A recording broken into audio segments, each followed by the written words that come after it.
I often think about the complicated feelings that I felt and continue to feel after my husband died from an overdose. I felt all the feelings that you would expect someone to feel. I felt sad, I felt distraught, I felt overwhelmed. But I also, in the quiet dark of the night, when I was honest with myself, I also felt a little bit happy. And I also felt a little bit relieved. And then there came the crashing feelings of, oh my God, I'm an awful person. Then I feel a little bit happy that my husband has passed away.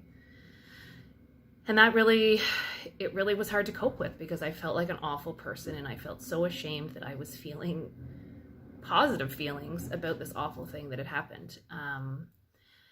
But a few things helped me reconcile these complicated feelings. And in talking with my grief counselor, she helped me really understand that feeling happy and relieved after your person has died is normal.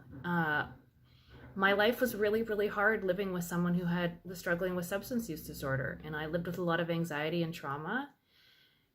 And it made sense that I was feeling relief and happiness, that I didn't have to cope with those things anymore. My grief counselor would often say to me, your life is a little bit easier now. It's hard and sad and overwhelming, but it's a little bit easier because you don't have to deal with that trauma anymore. So hearing her say that was like a free pass to me, or like a get out of jail free card, that I wasn't a horrible person. I was a grieving person, and I was a grieving person of something really awful. And the other thing that has helped me cope with all these complicated feelings is starting to understand that you can be two feelings at the same time. It doesn't have to be so black and white. It's not a either or situation.